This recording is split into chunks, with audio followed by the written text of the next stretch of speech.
Okay guys, last class में हमने क्या डिस्कस किया था। हमने डिस्कस किया था कि एटॉमिक मॉडल जो एटॉमिक मॉडल बनाया गया एटम्स का, उसमें चार चीज़ें देखी गई जब भी उसका मॉडल बनाया कि उसकी स्टेबिलिटी है, ठीक है ना, वो बिहेवियर बता सके फिजिकल केमिकल प्रॉपर्टीज़ का, ठीक है ना, कैसे फॉर्मेशन होगा कंपाउंड्स का ये बता सके हमारा एटॉमिक मॉडल। और चौथी चीज़ बता सके कि कौन सी रेडिएशंस वो रिलीज़ करेगा और उसे अलग अलग एनर्जी देंगे। तो ये जब जो मॉडल ये चारों बातें बता सके वो मेरा एटॉमिक मॉडल परफेक्ट मॉडल होगा, ठीक है ना। तो ऐसे बहुत सारे मॉडल्स आए जो कि गलत थे, उनके बारे में हम डिस्कस करेंगे और हम पहले भी पढ़ चुके हैं 10th क्लास में। जैसे थॉमसन का मॉडल था, रदरफोर्ड का मॉडल था। इन दो मॉडल्स के बारे में पहले पढ़ेंगे, फिर उसके बाद जो प्रॉपर मॉडल आया बोर का उसके बारे में बात करेंगे और बोर के क्या पोस्टुलेट थे उसके बारे में बात करेंगे। और फिर ये डिस्कस करेंगे क्या बोर के पोस्टुलेट सही थे या नहीं थे, क्या उसमें भी कोई गलती थी या नहीं थी, इसके बारे में डिस्कस करेंगे। तो स्टार्ट करते हैं, ठीक है ना। तो आपने कल की क्लास में आपको इतना बता दिया था कि एटम के मॉडल को बनाने के लिए चार चीज़ें देखनी है, ठीक है ना, चार चीज़ें देखनी है। तो देयर वर मैनी मॉडल्स, ठीक है ना, that couldn't explain the stability of the atoms, ठीक है ना, but they were proposed in starting and was considered to be the proper model of atom, ठीक है ना। तो कुछ ऑब्जर्वेशन थी, उन ऑब्जर्वेशन पे उन्होंने जो बात बताई वो उन्होंने बोली, और उस समय क्योंकि सिर्फ उतना ही पता था तो लोगों ने मानी भी, लेकिन बाद में हमें पता चला कि वो जो बातें थी सब गलत थी। तो सबसे पहले हम जिस मॉडल को डिस्कस करने जाएंगे उसका नाम है J Thomson model of atom, ठीक है ना। थॉमसन मॉडल ऑफ एटम जिसे कहते हैं, थॉमसन मॉडल ऑफ एटम। तो हमें सबसे पहले जिस मॉडल की बात करनी है उसका नाम क्या बेटा, थॉमसन मॉडल ऑफ एटम। कि थॉमसन मॉडल क्या था, ठीक है ना, हमें ये डिस्कस करना है सबसे पहले। तो क्या था, थॉमसन ने क्या कहा, थॉमसन ने कहा कि जो एटम जो है वो ऐसा एक मॉडल है, एटम का जो मॉडल होगा वो होगा इलेक्ट्रिकली न्यूट्रल। पहली बात उसने कही क्या होगा बेटा, इलेक्ट्रिकली न्यूट्रल होगा। मतलब कि जितना पॉजिटिव चार्ज है उतना ही उसमें नेगेटिव चार्ज होगा, ठीक है ना, आर इक्वल, ठीक है ना। इलेक्ट्रिकली न्यूट्रल है, इसका मतलब पॉजिटिव और नेगेटिव चार्ज क्या है, इक्वल है, ठीक है ना। दोनों के दोनों चार्जेस इक्वल है, तो जो आपस में क्या करते हैं, आपस में एक दूसरे को कैंसिल आउट करके उसको न्यूट्रल बना देते हैं, ठीक है ना। और जे थॉमसन ने ये बताया कि जो रेडियस रहेगा इस एटम का, जो रेडियस होगा वो किस लेवल का होगा, 10⁻⁻10 मीटर, ठीक है ना। इसको हम क्या कह सकते हैं, हम इसको एवोगैड्रो भी बोलते हैं, बताया था उन्होंने आपको। इसको क्या बोलते हैं बेटा, एवोगैड्रो भी बोलते हैं, ठीक है ना। एवोगैड्रो नंबर इसको क्या कहते हैं बेटा, आर्मस्ट्रॉन्ग कहते हैं, बेटा आर्मस्ट्रॉन्ग, ठीक है ना। 10 आर्मस्ट्रॉन्ग भी कहते हैं, आर्मस्ट्रॉन्ग कहते हैं, ठीक है ना। तो क्या है, उन्होंने ये बताया कि क्या है, पूरा स्फीयर जो है वो पॉजिटिवली चार्ज है। उसने क्या बोला, उसने अपने मॉडल को बताया कैसे कि पूरा एक स्फीयर जो होगा, ये एटम एक स्फीयर फॉर्म में होगा, और ये पूरा स्फीयर कैसा है बेटा, पॉजिटिवली चार्ज है, हर जगह से पॉजिटिवली चार्ज है, और उसमें ऐसे इलेक्ट्रॉन्स बीच बीच में पड़े हुए हैं। तो ये मॉडल कैसा था, वाटरमेलन की तरह। कैसे बेटा, वाटरमेलन की तरह। कैसा है बेटा, वाटरमेलन की तरह। ये बात समझ में आई बेटा। तो ये जो मॉडल था वो किसकी तरह था, वाटरमेलन की तरह दिखने में था, ठीक है। तो आपकी बुक में बना हुआ है, ठीक है ना। पूरा स्फीयर जो है पॉजिटिव है और बीच में छोटे छोटे इलेक्ट्रॉन्स आपके पड़े हुए हैं, ठीक है ना। पूरा स्फीयर क्या है, पॉजिटिवली चार्ज है। तो ऐसा बोला इन्होंने कि पूरा का पूरा जितना रेड पार्ट है वाटरमेलन का, अगर आप देखोगे तो कैसा होगा, पूरा का पूरा जो रेड पार्ट है उसको उन्होंने बोला पॉजिटिव चार्ज है, ठीक है ना। जो रेड पार्ट है उसको उन्होंने बोला कि पॉजिटिव चार्ज है, ठीक है ना। जो रेड पार्ट है वो पॉजिटिव चार्ज है, और जो भी उसमें बीज होते हैं, यानी कि जो भी उसके सीड्स होते हैं, जो उसके सीड्स हैं, सीड्स क्या है बेटा, वो है नेगेटिव चार्ज, ठीक है ना। तो ये इन्होंने पहला मॉडल बताया कि ऐसा मॉडल होगा, ठीक है ना। और इन्होंने ये बताया कि इलेक्ट्रिकली न्यूट्रल होगा, पहली बात इन्होंने ये बताई, ठीक है ना। तो इसको और कई नाम दिए गए, जो इसके नाम थे। क्या नाम था बेटा, एक नाम था इसका प्लम पुडिंग, ठीक है ना, प्लम पुडिंग मॉडल, या फिर दूसरा नाम क्या दिया होता, रेजिन पुडिंग, रेजिन पुडिंग, और तीसरा नाम था वाटरमेलन और वाटरमेलन। तो इसको 3 नाम दिए गए, इस मॉडल के 3 नाम दिए गए, इन 3 नामों से इस मॉडल को जाना जाता है, ठीक है ना। तो इस मॉडल की एक इम्पॉर्टेंट फीचर था, ठीक है ना, कि ये क्या फीचर था कि मास जो था वो पूरे एटम में यूनिफॉर्मली डिस्ट्रीब्यूटेड था। इन्होंने ये बोला कि जो मास होगा, टोटल मास होगा, वो कैसा होगा बेटा, यूनिफॉर्मली डिस्ट्रीब्यूटेड, ठीक है ना। तो इन्होंने अपने मॉडल को ऐसा बताया कि इसमें जो है मेरा मास जो होगा यूनिफॉर्मली डिस्ट्रीब्यूटेड होगा, जैसे मास यूनिफॉर्मली डिस्ट्रीब्यूटेड है वैसे ही इसका पॉजिटिव चार्ज यूनिफॉर्मली डिस्ट्रीब्यूटेड है, जिसमें इलेक्ट्रॉन्स बीच में पड़े हुए हैं, ठीक है ना, जिसमें बीच में इलेक्ट्रॉन्स पड़े हुए हैं, ठीक है ना। ये मॉडल जो है वो ओवरऑल इलेक्ट्रिकल न्यूट्रलिटी तो बता दे रहा था, ठीक है ना, इसको एक्सप्लेन कर रहा था, ठीक है ना, लेकिन ये नहीं बता पाया कि कुछ एक्सपेरिमेंट जब हुए तो उसके बारे में नहीं बता पाया कि ऐसा क्यों हो रहा है। जैसे रदरफोर्ड में जो एक्सपेरिमेंट किया, ठीक है ना, वो कैसे हुआ, और कंडक्शन जो गैसेस में होता है वो कैसे हो रहा है, ठीक है ना, कि इलेक्ट्रॉन अलग से निकल के कैसे जा रहे हैं उसमें से, ठीक है ना। तो ये बात वो नहीं बता पाया, ठीक है ना। ये मॉडल की ये क्या कहते हैं, कमजोरी थी, दिस वाज द लिमिटेशन, ठीक है ना। तो अब हुआ क्या, इसके बाद आए रदरफोर्ड। इन्होंने तो बताया कि ऐसा होगा, ये होगा, वो होगा, लेकिन रदरफोर्ड ने अपना एक्सपेरिमेंट किया, ठीक है ना, Rutherford experiment, Rutherford alpha scattering experiment, ठीक है ना, ये आया। जब इन्होंने एक्सपेरिमेंट किया तो रदरफोर्ड ने ये बताया कि ज़्यादातर जो रेस थी वो तो सीधी ही निकल गई, अल्फ़ा रेस जो थी, जो मैंने फेंकी थी, वो सीधी ही निकल गई, ठीक है ना। बहुत कम जो है वो कुछ एंगल पे टर्न हुई, बहुत कम जो थी वो कुछ एंगल पे टर्न हुई, ठीक है ना। और एक मतलब उसमें 1 मिलियन में लगभग एक जो मेरा रे थी वो वापस आ रही है, और मतलब कोई कई हज़ारों में एक रे मेरी वापस आ रही है। तो उन्होंने क्या हिसाब लगाया, उन्होंने ये बताया कि ये ऐसा इसलिए हो रहा है कि ज़्यादातर स्पेस जो है वो जो एटम की है वो खाली है, ठीक है ना, उसके पास मास है ही नहीं, ज़्यादातर स्पेस में मास है ही नहीं, जो कि थॉमसन की बात को एकदम इनकरेक्ट प्रूव कर रहा था, कि उन्होंने कहा था कि यूनिफॉर्मली मास डिस्ट्रीब्यूशन है, लेकिन इसमें यूनिफॉर्म मास डिस्ट्रीब्यूशन नहीं है, रदरफोर्ड ने ये बोला। तो रदरफोर्ड ने एक्सपेरिमेंट क्या किया था, ये आपको 11th-10th क्लास में ऑलरेडी पता है, उसको मैं दोबारा बता देता हूँ। उन्होंने क्या किया, एक इधर सोर्स से क्या किया, अल्फ़ा पार्टिकल्स को थ्रू बॉम्बार्ड किया, अल्फ़ा पार्टिकल्स को क्या किया, बॉम्बार्ड किया, यहाँ से बॉम्बार्ड किया, किस पे बेटा, थिन गोल्ड फॉइल पे, इतनी पतली है ये गोल्ड फॉइल, ठीक है ना। इसको अगर मैं मैग्नीफाई करके दिखाऊं तो मैं ऐसे दिखाऊंगा, ठीक है ना, ऐसे मेरी गोल्ड फॉइल है, इसमें एटम्स होंगे बीच बीच में, ठीक है ना, अलग अलग जगह पड़े हुए ऐसे एटम्स पड़े होंगे, ठीक है ना। तो यहाँ से जो अल्फ़ा पार्टिकल्स आ रहे थे उनके साथ हुआ क्या, जो तो पार्टिकल्स इधर की तरफ से निकले तो वो सीधे निकल गए, ठीक है ना, क्योंकि रदरफोर्ड ने क्या बोला कि मेरा मॉडल ऐसा है, न्यूक्लियस है बीच में और चारों ओर खाली है, चारों ओर क्या है उसके, इलेक्ट्रॉन्स है, न्यूक्लियस है बीच में और चारों ओर इलेक्ट्रॉन्स है, और सारा का सारा मास क्या है, न्यूक्लियस में। उसने ऐसा इसलिए बोला क्योंकि ज़्यादातर जो उसकी रेस थी वो ऐसे सीधे सीधे निकल गई, ठीक है ना, सीधे सीधे निकल गई, और कोई एक रे थी जो गई न्यूक्लियस से टकराई और वापस आ गई, ठीक है ना, बाकी सब सीधी सीधी निकल गई। और जो न्यूक्लियस के एकदम कॉर्नर में टकरा रही थी वो कोई रे ऐसे चली गई थोड़ी सी, ठीक है ना, कोई रे इस कॉर्नर पे टकराई, इस वाले कॉर्नर पे टकराई, थोड़ी सी यूँ चली गई, ठीक है ना।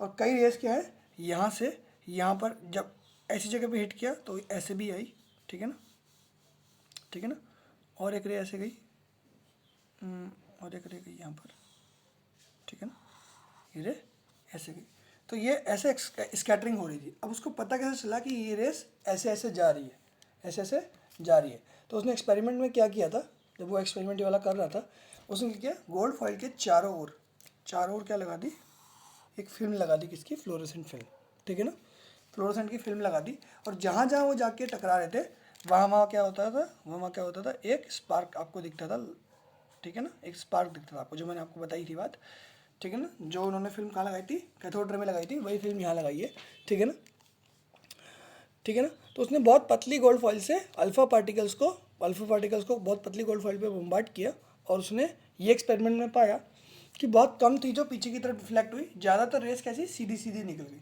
तो उसने क्या बोला कि ज़्यादातर जो पार्ट है वो न्यूक्लियस का, वो एटम का वो खाली है, ठीक है ना, न्यूक्लियस का जो है ज़्यादातर पार्ट है वो खाली है, ठीक है ना।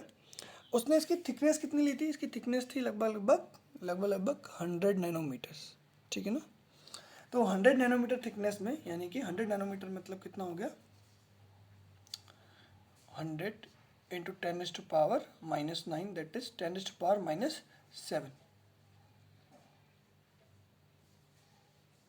ठीक है ना, ठीक है ना, 10⁻⁻⁷। तो 10⁻⁻⁷, इतनी थिकनेस में 10⁻10 मीटर के कितने आ जाएंगे बेटा, 10⁻10 के कितने आएंगे बेटा, इसमें अगर आप 10⁻³ से मल्टीप्लाई करोगे तब आएंगे। यानी कि इतने छोटे अगर मैं 10⁻10 यानी कि 1000 एटम्स ले लूँगा, 1000 एटम्स क्या है, एक ऐसे लाइन में लगे हुए हैं, ठीक है ना, उसकी थिकनेस के बराबर इतनी लाइन में लगे होंगे ना, तो कम से कम 1000 एटम्स लगे होंगे। तो यहाँ से लेकर यहाँ तक कितने एटम्स लगे होंगे बेटा, 1000 एटम्स लगे होंगे। ये मैंने मैग्नीफाई करके बहुत छोटे से पार्ट को दिखाया है, बहुत छोटे से पार्ट को मैंने मैग्नीफाई करके दिखाया है। तो यहाँ 1000 एटम्स होंगे, ठीक है ना, जिनके ऊपर क्या कहते हैं, अल्फा पार्टिकल को उन्होंने बम्बार्ड किया था, ठीक है ना। इतनी पतली गोल्ड फॉइल बनाना ही बहुत मुश्किल है, 100 नैनोमीटर यानी कि 10⁻⁷ मीटर की 10⁻⁷ मीटर, इतनी पतली, पहली बात तो फॉइल बनाना बहुत मुश्किल है, ठीक है ना। इस फॉइल के ऊपर जब अल्फा पार्टिकल बम्बार्ड किया गया तो ऐसा उसने बिहेवियर शो किया, तो इससे उनको क्या पता चला, ठीक है ना। तो गोल्ड फॉइल के चारों ओर इन्होंने क्या लगाया, फ्लोरोसेंट फिल्म लगा दी, ताकि मुझे पता चल सके कि जो ये ऐसे लगाई थी पूरी ऐसे, ठीक है ना, पूरी ऐसे गोल की तरफ कवर कर दी था, ठीक है ना। अगर मानो कि ये आपकी फॉइल है, फॉइल को चारों ओर से ऐसे कवर कर दिया था, और उसने देखा कि जितने उतने पार्टिकल्स यहाँ से छोड़े थे, उसका सिर्फ एक पार्टिकल है जो मेरा वापस आया, एक ही पार्टिकल था जो एग्जैक्टली वापस आया। तो उसने इन्फ्रेंस क्या निकाला कि जो मेरा मॉडल होगा, वो मॉडल मेरा कैसा होगा, वो ऐसा मॉडल होगा कि पूरा जो एटम है उसमें जो मेन मास है, जो पूरा एटम का मास है, ज़्यादातर मास वो कहाँ है, न्यूक्लियस में, ठीक है ना। और तब तक प्रोटॉन और इलेक्ट्रॉन के बारे में पता चल चुका था, तो उन्होंने ये भी बताया कि इस न्यूक्लियस के अंदर मेरे प्रोटॉन्स होंगे जिनके पास मास होता है, और न्यूट्रॉन्स होंगे, ठीक है ना। ये दो चीज़ें होंगी मेरे पास इधर अंदर, ठीक है ना। इसके अंदर दो चीज़ें होंगी, एक तो प्रोटॉन्स होंगे, दूसरे न्यूट्रॉन्स होंगे, और सब न्यूक्लियस में होगा, यानी कि सारा का सारा वेट मेरा यहाँ पर है। और चारों ओर इसमें कहाँ है, क्या है, चारों ओर इसमें इलेक्ट्रॉन्स ऐसे रोटेट करने, ठीक है ना। तो ऐसा मॉडल बताया इन्होंने, रदरफोर्ड ने, कि ऐसा हो रहा है, ठीक है ना। इन्होंने बोला कि ऐसा हो रहा है, ठीक है ना। The result of alpha scattering experiment were quite unexpected. उसका जो एक्सपेक्ट करा था, मतलब इस मॉडल के हिसाब से वो एक्सपेक्ट कर रहा था, उसके एकदम उल्टे आए, ठीक है ना। थॉमसन मॉडल, इसलिए उन्होंने क्या कहा कि इन्होंने जो मॉडल बताया वो गलत बताया, मेरे रिजल्ट दूसरे आए, उन्होंने ये बोला, ठीक है ना। तो उन्होंने ये बोला कि अल्फ़ा पार्टिकल्स के पास बहुत ज़्यादा एनर्जी होती है कि वो डायरेक्टली पास हो सके इस फॉइल के बीच से, ठीक है ना। लेकिन अगर उनका पाथ चेंज हो रहा है, इसका मतलब वो कहाँ पर टकरा रहे हैं, वो कहीं ना कहीं किसी प्रोटॉन पे टकरा रहे होंगे। उस प्रोटॉन को उन्होंने बोला कि वो एक न्यूक्लियस है, ठीक है ना। और उसने सोचा था कि पार्टिकल जो है जब उसके थ्रू पास होंगे तो क्या होंगे, उसकी स्पीड कम हो जाएगी, लेकिन ऐसा कुछ भी नहीं हुआ, ठीक है ना। और बहुत कम पार्टिकल्स जो हैं वो हल्के हल्के एंगल से डिफ्लेक्ट हो रहे थे, और कितने, एक पार्टिकल, ठीक है ना, लेस देन 1 पार्टिकल, 2000 में से एक पार्टिकल जो है वो क्या है, बाउंस बैक कर गया, यानी कि 180 डिग्री वापस आ गया, ठीक है ना, पूरा 180 डिग्री वापस आ गया, ठीक है ना। तो देखते हैं, तो रिजल्ट क्या आया था, पहला रिजल्ट था इसका, आप ऐसे लिखोगे, अगर आपको लिखना है, आपको नोट्स बनाने हैं, तो ऐसे पहले तो थॉमसन मॉडल ऑफ एटम लिखोगे, ये बताओगे कि इलेक्ट्रिकल न्यूट्रल था, ठीक है ना। पहला पॉइंट इसका हो गया। दूसरा पॉइंट क्या हो गया, मास इज यूनिफॉर्मली डिस्ट्रीब्यूटेड, तीसरा, the radius was observe to be 10⁻⁻10, यानी कि आर्मस्ट्रॉन्ग में था, ठीक है ना। और क्या है बेटा, इतना आपने लिख लिया, और आपने लिख लेंगे इनका नेम क्या था, प्लम पुडिंग या रेजिन पुडिंग या फिर वाटरमेलन, ठीक है ना। थोड़ा सा थॉमसन मॉडल ऑफ एटम के बारे में आपने इतना लिख लिया। इसके बाद आपने लिखा रदरफोर्ड अल्फा स्कैटरिंग, ठीक है ना। तो आप लिखोगे इसमें क्या किया था, आप इस एक्सपेरिमेंट में क्या किया था, the alpha particles were bombarded on a thin gold foil of thickness 100 nanometre and the result या the outcome of this experiment was, इतना लिखोगे outcome of this experiment was. तो पहला आउटकम क्या है आपका, पहला आउटकम लिखोगे आप कि the most of the alpha particle pass through the gold foil undeflected, ठीक है ना, most particles pass through foil undeflected, ठीक है ना। ऐसा इसलिए हुआ क्योंकि खाली स्पेस बहुत ज़्यादा है, ठीक है ना, ये खाली स्पेस जो है एटम की बहुत ज़्यादा है, ठीक है ना। तो अगर आप इसके रेडियस की बात करते हो तो कितना होता है, 10⁻⁻15 में होता है, वो इतना छोटा रेडियस होता है, और ये 10⁻10 में होता है, ठीक है ना। आपको समझ में आ रहा है कि 10⁻7 जो है वो 10⁻10 से बड़ा होगा, ठीक है ना, ये बड़ा होगा, और ये इससे बड़ा होगा, ठीक है ना, 10⁻10 बड़ा होगा 10⁻15 से, ठीक है ना। इस बात को समझना है आपको, ये बात को आपको ऑलरेडी आनी चाहिए थी कि जैसे जैसे नेगेटिव की पावर बढ़ती जाती है वो क्या होता है, छोटा होता जाता है, वैल्यू उसकी और छोटी होती जाती है। तो यानी कि देखेंगे कि कितना बड़ा पार्ट जो है वो खाली है इसका, इस वजह से ज़्यादातर जो आपकी जो रेस थी वो सीधी निकल गई। तो पहला इन्फ्रेंस का ये आया, तो उन्होंने ये बोला कि ज़्यादातर स्पेस क्या है मेरी खाली है, पहली इन्फ्रेंस। दूसरा इन्फ्रेंस निकला, a small fraction of alpha particles were deflected by small angles, बहुत हल्के एंगल थे। स्मॉल फ्रैक्शन मीन्स मान लो कि जो ये पार्टिकल्स कितने थे, लगभग 95% पार्टिकल्स ऐसे सीधे निकल गए, ठीक है ना। तो कितने बचे, 4.8% पार्टिकल्स क्या हुआ, स्मॉल पार्टिकल्स जो थे, बहुत कम पार्टिकल्स, वो क्या हुए स्मॉल एंगल से डिफ्लेक्ट हुए,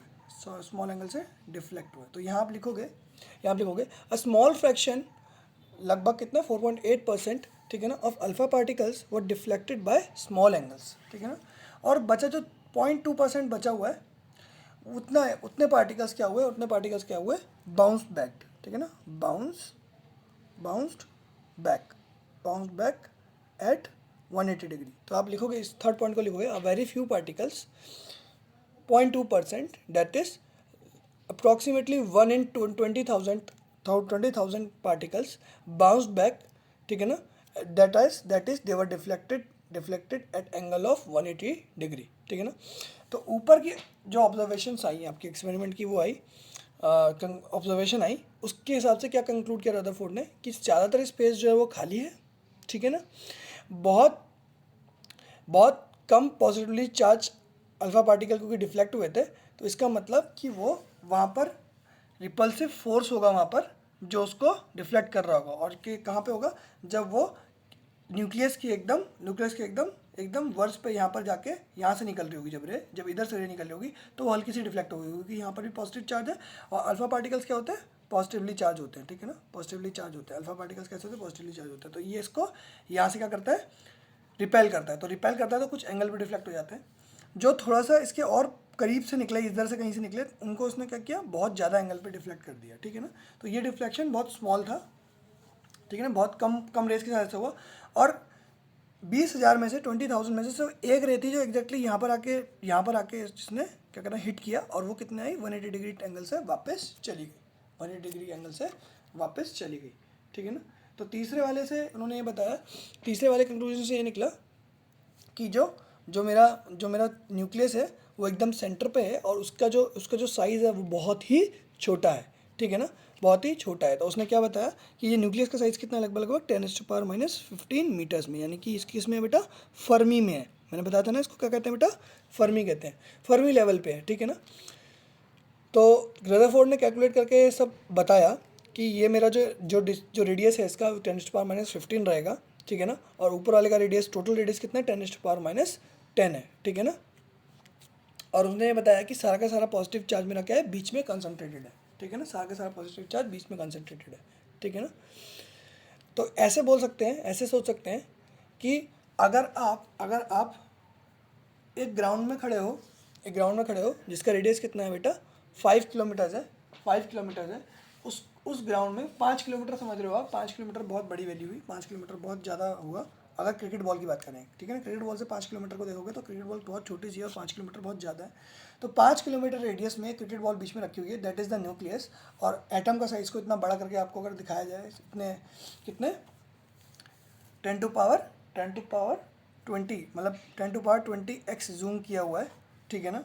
इतना जूम करने के बाद जब आप देखोगे तो आपको ऐसा दिखेगा कि 5 किलोमीटर रेडियस में एक क्रिकेट बॉल रखी हुई है, उतना बड़ा न्यूक्लियस है, और 5 किलोमीटर रेडियस जितना कितना आपका एटम का साइज़ है, ठीक है ना। इसको अगर हम पोर्ट्रे करने की कोशिश करें तो ऐसे कर सकते हैं, ठीक है ना, ऐसे कर सकते हैं। नेक्स्ट इज तो अब क्या हुआ, the positive charge and most of the mass of the atom were densely concentrated in the extremely small region which is known as nucleus,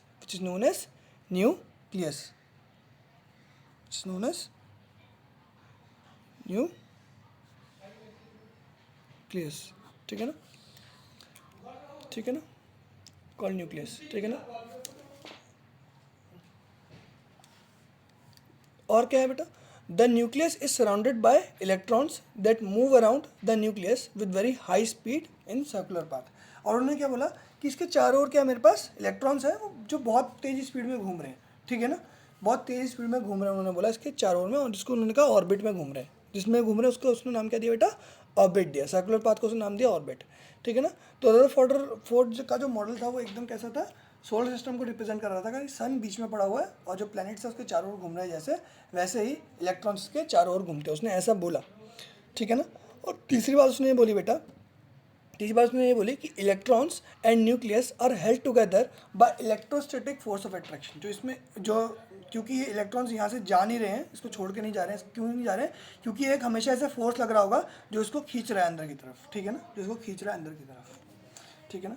तो रदरफोर्ड ने ये बात बताई। तो रदरफोर्ड का मॉडल के बारे में आपने लिखेंगे कि अकॉर्डिंग टू दिस मॉडल, तो रदरफोर्ड की तीसरी, पहले तो आपने ऑब्जर्वेशन लिखी, फिर आपने कंक्लूजन लिखे, तीन कंक्लूजन। अब आप लिखोगे कि अकॉर्डिंग टू द मॉडल, तो मॉडल के अकॉर्डिंग क्या होगा, आप लिखोगे सबसे पहले positively charge particles and most of the mass of the atom was inside the nucleus which is concentrated at the centre of atom.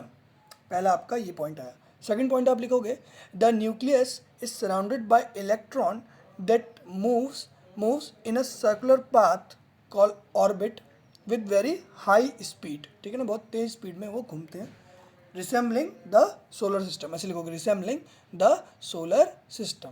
And third point आप लिखोगे electrons and nucleus are held together, ये आपस में एक position पे इसलिए हैं because there is a electrostatic force of attraction between them. ये तीन बात बोली, ठीक है ना। जब ये तीन बात बोली उन्होंने, रदरफोर्ड ने, तो अब हमारे पास एक मॉडल आ चुका है एटम का जो कि ऐसा होगा, ठीक है ना। और रदरफोर्ड ने क्या बताया, और रदरफोर्ड ने फिर इसके बाद ये बोला, देखते हैं कि मेरे एटम का मैं अब मास नंबर और एटॉमिक नंबर बता सकता हूँ बहुत आसानी से, बस ये कैलकुलेट करके कुछ चीज़ों को कैलकुलेशन करूँगा तो मैं एटॉमिक नंबर और मास नंबर बता पाऊँगा।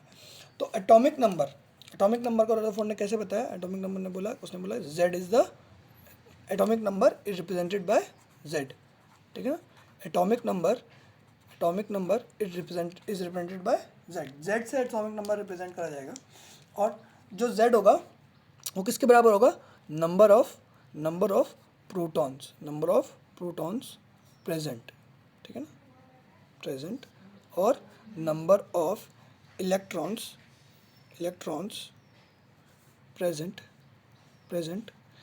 ठीक है ना, when atom is electrically neutral,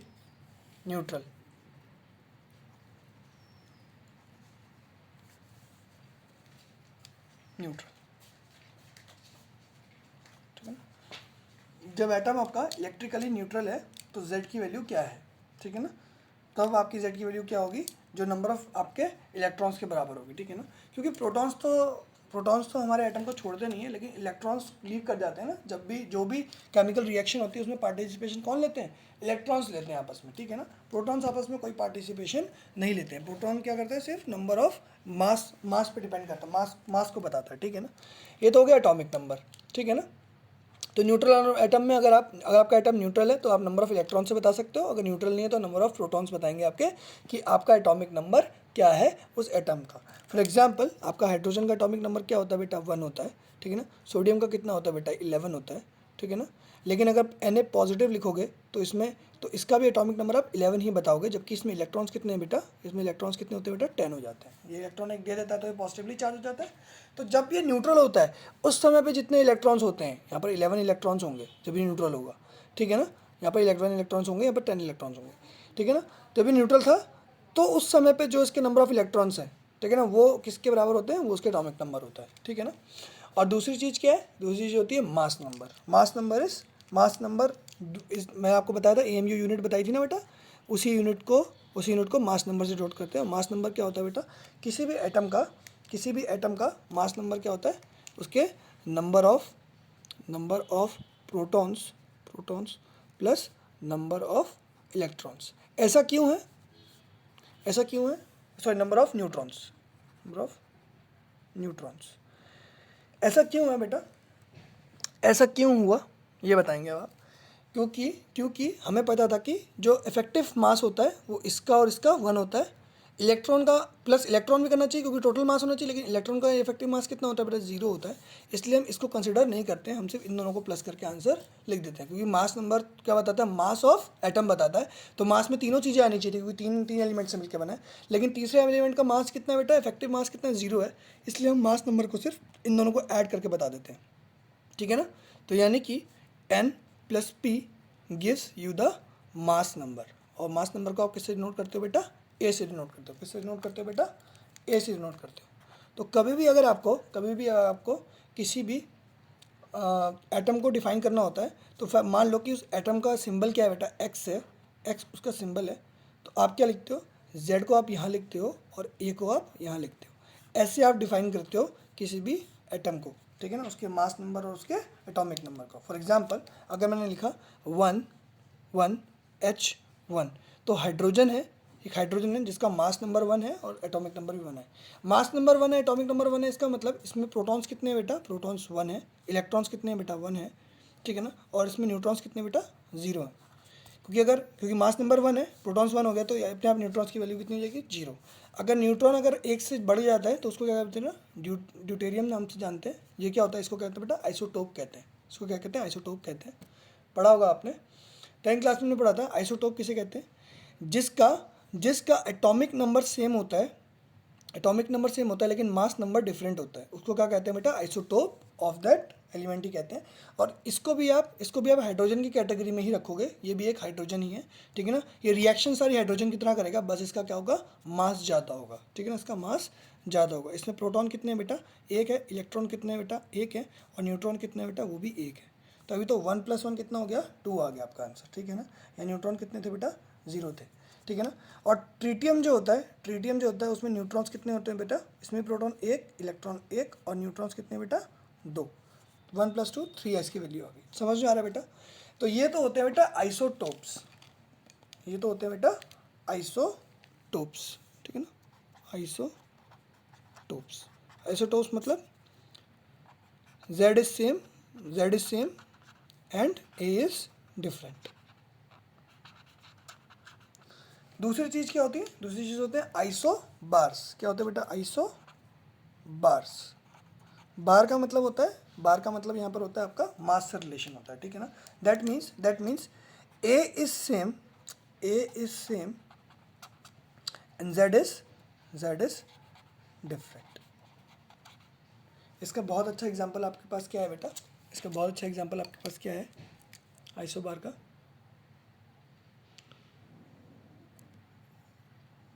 isobar का बहुत अच्छा एग्जांपल क्या है बेटा, अगर आप कार्बन के 2 आइसोटोप्स होते हैं, कार्बन 12, ठीक है ना, और कार्बन 14, ठीक है ना, कार्बन 14 और कार्बन 12, और नाइट्रोजन का आपका मास कितना होता है बेटा, नाइट्रोजन का मास होता है 14। तो ये दोनों दिख रहे हैं बेटा, ये दोनों क्या है बेटा, दीज आर आइसोबार्स, ठीक है ना, दीज आर आइसोबार्स। समझ में आया बेटा, आइसोबार्स और आइसोटोप्स का मतलब क्या होता है, ठीक है ना। आइसोबार जिनका तो ये A सेम होगा, लेकिन Z इज डिफरेंट, ठीक है ना। और आइसोटोप्स वो होंगे जिनका Z सेम होगा लेकिन A अलग अलग होगा, ठीक है ना। ये जो आइसोटोप्स होते हैं वो एक ही एलिमेंट के होते हैं, ठीक है ना। For example these two are isotopes of, ये क्या है, आइसोटोप्स हैं किसके, कार्बन के आइसोटोप्स हैं, ठीक है ना। और ये क्या है, दीज आर आइसोबार्स। आइसोबार्स जो होते हैं वो दो अलग अलग एलिमेंट्स के होते हैं, ठीक है ना। उनका मास सेम होता है, यानी कि अगर उनकी फिजिकल प्रॉपर्टी देखोगे तो सेम आएगी लेकिन केमिकल प्रॉपर्टी डिफरेंट आएगी।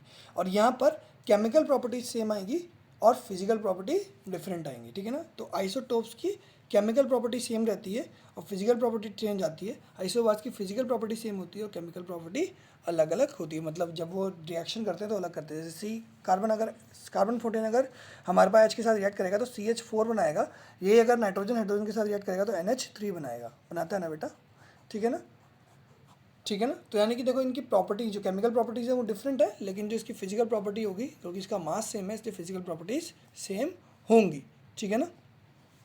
और कौन कौन से आइसोटोप्स हैं हमारे पास, ये तो 3 हो गए, हाइड्रोजन के आइसोटोप हो गए, अपने कार्बन के आइसोटोप देख लिए। और क्लोरीन के होते हैं बेटा, क्लोरीन का होता है 35 और 37, क्लोरीन 35 और क्लोरीन 37, ये नंबर्स हैं इनके।